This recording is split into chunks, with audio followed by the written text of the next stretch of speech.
Bakunzi mwese ba televiziyo ba TV online amaro y'Imana bane namwe mwese muri kumwe na mwene so Evangeliste Olivier Dusabe musanzwe mubana mu biganiro bitandukanye bica kuri televiziyo baho TV online. Uyu munsi turiko turasangira ijambo ry'Imana tugiye gusoma giza cyane Imana ashize mu mutima wanje, ariko imbere ko turisoma nagomba gutuma dusenge. Mana mu izina rya Yesu turasengera ijambo ryawe, reka rigira ubushobozi, reka rigira ububasha, ribohora imitima y'abantu benshi, ubwo agiye kuryumva rimufashe, rimubohore, rimutabare mu izina rya Yesu, amen.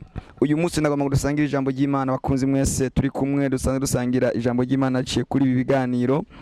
Ijambo tugiye gusoma muri Matayo 25 ku murongo wa 31 turasoma amajambo twihuse, hanyuma tugire ico tuvuganye kuko ano majambo haravuga ngo gucira amahanga urubanza, ariko umwana w'umuntu azozira afise ubwiza bwiwe ari kumwe n'abamarayika biwe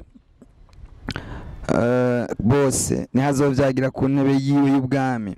Amahanga yose azokoranirizwa mu nyonga ziwe, azorobanura nk'uko umwungere arobanura intama mu mene.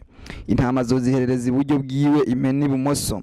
Maze umwami azobwira abari iburyo bwiwe ati nimuze abo data yahezagiye, muraga ubwami mwateguriwe uhereye ku kuremwa kw'isi. Nari nshonje murangaburira, nari mfise inyota mu ico kunywa, nari ingenzi mu mpindaro. Nagenda gusa muranyambika, nari ndwaye muza kuraba uko meze, nari mwibohero muza kundaba. Maze abagorotsi bazamubaza bati mwami, twakubonye ryari ushonje twakugaburiye canke ufise inyota tuguha ico kunywa? Amen. N'aya majambo y'Imana bakundwa, n'amajambo numva akomeye cyane Imana ashyize mu mutima wanje kuri wewe uri kuranyumviriza. Hari icyo Imana igiye gukora biciye muri iri jambo. Ni jambo tugomba kuvugana ko rivuga ku bwami bw'Imana. Bibiliya iravuga ngo ubwami bw'Imana buregereje, ubwami bw'Imana buri hafi. Ndakubwira ijambo cyangwa ndaguhira ijambo rivuga ngo mbega ku bwami bw'Imana bwegereje dukora iki nk'abana b'Imana? Ni igiki twokora? Ni iyihe nyifato? Ni iyihe mico twokwerekana nk'abantu bariko baragaragaza ko ubwami bw'Imana buri hafi? Yesu yigeze kwegeranya abigishwa be barababwira ngo nuko nimugende mubwirize ubutumwa bwiza, mubwire ubutumwa bwiza abaremwe bose, muhere Yerusalemu ni Yudaya ni Samariya kugeza ku mpera y'isi, mubiherewe ubuntu namwe muze mubitangira ubuntu. Nshuti mwene data, ubwami bw'Imana buregereje. Kigihe Yesu ngo yegeranije abantu arababwira ngo ubwami bw'Imana buzaba bumeze uku, buzaba bumeze nk'aho umwungere azorobanura intama akazishira iburyo, impene akazishira ibubamfu. Iki gihe hari abantu benshi bagenda berekana imico wabitegereza ugasanga si imico y'abana b'ubwami, imico y'imene, imico yo gusaragurika, imico yo kudatungana, iyo si imico y'abana b'ubwami. Arababwira ngo ubwami bw'Imana buzoba bumeze gutya na gutya na gutya, kandi ngo nitwagera mu ijuru, bene data nagenda babwire, igihe tuzogera mu ijuru Imana izotubaza ikibazo kitunanire kwishura, kandi twari twaragiherewe inyishu. Yesu yaduhaye ikibazo aduha n'inyishu. Mu mico y'abigisha batandukanye batanga ibibazo ntibatanga inyishu, batanga ikibazo inyishu babayifise ariko bakayibikira bakayisigariza. Ariko nagenda kubwira ngo Yesu yaduhaye ikibazo tuzobazwa, aduha n'inyishu kugira ngo umuntu azonanirwe ikibazo rero, kandi Yesu yaratanze inyishu. Ni ikibazo gikomeye cyane. Yaravuze ngo nitwagera imbere y'Imana tuzobazwa iki kintu. Azovuga ngo abari bubamfu, azobabwira ngo nimumvireho mwakora bize kuko nari nshonje ntimwangaburiye, nari mfise inyota ntimwampaye ibyo kunywa, nagenda gusa ntimwanyambitse, nari mwibohero ntimwaje kundaba, nari ndwaye ni mu bitaro ntimwaje kundaba. Ngo abari buryo bw'ubwami bazotangura kwishura mubaza ati mwami, twakubonye ryari ugwaye, twakubonye ryari ushonje, twakubonye ryari wambara ubusa tukakwambika, twakubonye ryari? Yesu azobabwira ngo igihe mwariko murabigirira babandi batoya bari inyuma y'abandi, mwariko murabikorera jewe.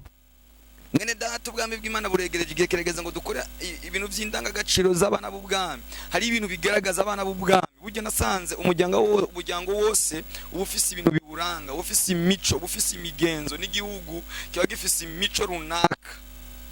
Abanga igihugu kanaka bafise imico iyi, abarundi bafise imico iyi. Rero Imana izotubwira ngo narabahaye urufatiro, narabahaye urufatiro rw'ubwami rwabananiye kwitondera. Rero ngo abari bubamfu azobabaza nabo babura ico bishura, bavuga ngo twakubonye ryari ushonje ntitwakugaburira, twakubonye ryari wambaye ubusa ntitwakwambika. Azobwira ngo ko mutabikoreye wa wundi ari inyuma y'abandi, nanjye ntimwabinkoreye. reka nakubwire ndushaka kuvuga ngo turakunda Imana, dukunda Data, dukunda Yesu tutarabonesha amaso, kugira ngo twerekane ko dukundanye turabana b'Imana. Ikintu cya mbere kizobigaragaza nuko dukunda na hagati yacu, nuko twerekana urukundo, ugakunda uriya mwene so wa wundi adafise n'ikintu ari bugusubize. Ikibazo muri iki gihe abantu bakundana bivanye nuko bangana, abantu bagafashanya bivanye nuko banganya amashure, banganya ubutunzi, banganya ukagirira umuntu neza ko yakuzi ko azokwishura, azogusubiriza mu mwoko. Ariko Yesu yavuze ngo dukora ibyiza tutabikore gushimirwa n'abantu. Ugasanga umuntu afise ibintu byuzuye mu nzu ibitayega, afise amahuzu, afise imyambaro, afise ibintu byo gukuranya, ariko hafi yiwe hari abantu bagenda gusa, hari abantu batagira ico kurya, ibyo kurya urabisesa, ibyo kurya urabimena, afise amapubere umena mu ivyo kurya. Nagenda kubwire niwashika imbere y'Imana uzobazwa ico kibazo uti nari nshonje ntiwangaburiye, nari mfise inyota ntiwampaye amazi. Nagenda kubwire rero aba bantu bari hafi yawe batagira ico kurya, abo nyene, abo nibo Yesu. Abo bantu batagira ico kwambara ubambike, abo bantu Bibiliya avuga ngo Tabita yari yarafunditse udufundo akiriho amaze gupfa. Aboru abakene abapfakazi baraza bavuga ngo Tabita ntashobora guhambwa, niwe buzima bwacu, ni twe tubaye kubera we.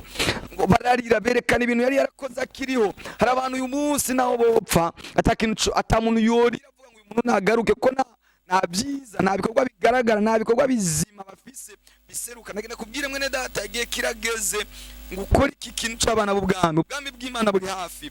Yesu yaravuze ngo ikintu kizokwerekana, Pawulo yanabivuze, ikintu kizogaragaza ko ubwami bw'Imana buri hafi, urukundo rwa benshi ruzotimba. Abantu bazoba bikunda, abantu bazoba bakunda amafaranga, abantu bazoba bakunda ibahimbara, abantu bazoba bakunda umunezero uko kwinezereza ubwabo. Reka nakubwire, nimba ufise ibyiza, nezereza abagenzi bawe, fasha inshuti zawe, fasha bajya abantu ubona bagowe, aboru, abakene, abashonje, bajya bari mu bitaro, bajya batagira ikibaraba. Ariko kubera kuzi nawe nibaja mu bitaro nakazaza kukuraba, iyo agiye mu bitaro urirukanga ukamushira amafaranga, ukamushira ivyo kurya, ukamushira icyacu mu gitondo, shira bari ata muntu numwe azokwishura, imera yawe iri mwijuru. Haleluya. Ko biri avuga ngo mubitse ubutunzi bwanyu mwijuru, atagira ingese n'inyenzi.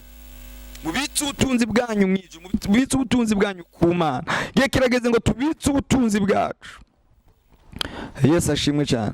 Biri avuga ngo Yobu yari amaboko yutagira amaboko, yari ibirenge byutagira ibirenge, yari mu buzima bwiwe yarabaye afasha abandi, yarabayeho agirira neza abandi, yarabayeho afasha abandi. Ariko wewe icyo ukora no kwifasha, no kwiyubaka, no kugaburira umubiri wawe. Ariko reka ndakubwira, ni wapfa akiona kimuzojana, ni wapfa uzokwibagiranwa, ariko ibikorwa wakoze ntabwo bizokigera byibagiranwa. Kandi reka ndakubwire, igihe uzopfa kumva yawe bazokwandika kiki kintu ngo yavukiye itarike apfiriye itarike. Ntibazokwandika ko ngo yari yarize amashure za Harvard n'ahandi, yarize Cape Town, yari yarize Ana, yari yarize mu Bwongereza, yari yarize mu Budage. Oya, si ibyo bazoshira ko hejuru y'umusaraba wawe. Bazovuga ngo yavutse uyu munsi apfiriye uyu munsi. Ariko nagenda kubwira ngo mu gitabo cy'ubuzima, mu gitabo cy'ibikorwa, wari ukwiye gukora ibikorwa byiza, wari ukwiye gukora ibikorwa byiza ugihumeka. Kandi gukora kwawe nuko uyu munsi, ejo ibyejo nabyo tuzi. Ushobora kuba uyu munsi ufise amagara meza, ufise inkomezi, wumva atangorana ufise, ariko ejo ubuzima bugahinduka, urupfu rukakujana, amagara akagukika. Kandi reka nakubwire, ubuzima burahinduka. Niwagirira neza abantu, nibo bazokugirira neza. Uyu munsi ushobora kuba utunze, ejo ugakena. Uyu munsi ushobora kuba ushizwe hejuru ukamanuka. Uyu munsi ushobora kuba ufise ijambo, ujya wakengera akaba ufise ijambo. Ashobora no kutarigira wowe ukiri akarigira, hasigaye abana bawe, abana bakabagirira neza, abana bakabafasha, abana bakabateza imbere kubera ko yibutse ibikorwa byiza wakoze. Mwene Data, kora ibikorwa by'ubwami bw'Imana. Ubwami bw'Imana bugiye kuza. Reka kwerekana imico mibi, imico atari imico y'abana b'Imana. Werekana imico y'abana b'ubwami, werekana imico y'abakristo. Yesu yavuze ngo kizo bana banje nuko mugaragaza urukundo, nuko muzokwerekana ko mukundanye, mushirane ko mushira imbere. Bivuga ngo byicubahira umuntu wese ashira imbere mugenzi we. Haleluya.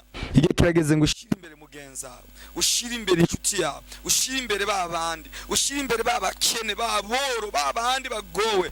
Ivyo ni bagera mwijuru uzokwambikwa.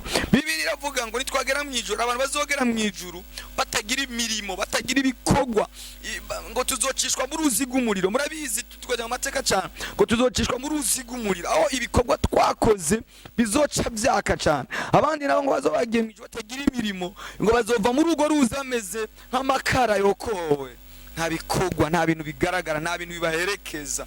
Ariko nitwagera mwijuru twarakoreye Imana ngo tuzokwaka. Undi nawe yaravuze ngo nitwagera mwijuru abantu bazoba bameze nk'abamayibobo, bamwe batakoreye Imana baguma bayerera mu mabarabara yo mwijuru, batagira ibikorwa, batagira amazu. Kuko nimba tuko turakorera Imana, tuko turubaka mwijuru.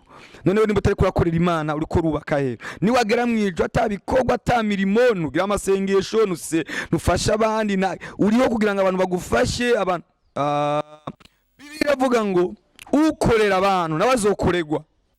Nimba uri kurafasha abantu ngaha mwijuru, uri kurubakirwa n'abamarayika. Abamarayika b'Imana ko barakudugiriza amazu, ko baragukorera ibyiza. Rero Imana yo mwijuru ikugirire neza, Imana igufashe, Imana iguhezagire, Imana igushoboze, Imana igushigikire, Imana ikuduze mu rundi rugezo. Ngiye kugusengera nimba utari korerekana imico y'abana b'ubwami. Ubwami bwana bugiye kuza, ubwami bw'ijuru bugiye kuza. Nimba utari kwakora ivyo bikorwa by'ubwami, ubwira Imana ngo Mana, numvise iri jambo sinarinda bizi ko bari abakene arico cyariyo c'Imana, nibo baserukira Imana mwisi. Kugira ngo tubone Imana tuyibonera kuri bari abaciye bugufi, babandi baciriritse. Nimba utari kora bikora, umenye ngo nuri umwana w'ubwami bw'Imana. Imana iri kugirira neza. Ngiye kugusengera, nimba utakoze neza utangura ubikore, hari cyariho uburyo. Haleluya. Iravuga ngo niwumva ijwi ry'Imana nuko mana z'umutima, ahubwo ukora iki jambo ry'Imana rikubwiye, fasha abandi, gira neza abandi mwiki gihe n'uyu mwanya. Imana igire neza kandi agusengere. Ngiye kugusengera wewe wumvise iri jambo ukari warakoze ibitari byiza, Imana ikugirire imbabazi hanyuma wisubiremo. Bivuga ngo umwana w'icyangazi yarisubiyemo, aravuga ngo nsubire kwa data, namubwire nti naracumuye kuri iyo ncumura no ku Mana, sinyikwiye kwitwa umwana, tumugire umushumba. Ngo yigarutse ko agasubira kwa se, yamubwiye ngo mwana wanje kusuye kugaruka ndakoreka nagusuje mu bana banje, amwambika uwundi mutamana w'ubwami. Ndavuga ngo Imana data ikwambika umutamana. Imana ikugirire neza. Mana ndasengera uyu muntu umugirire neza, ciye bugufi aremeye ko ari mubi, ciye bugufi yemeye ko atakoze neza. Wandika izina rye mu gitabo cy'ubugingo mu izina rya Yesu Kristo. Amen.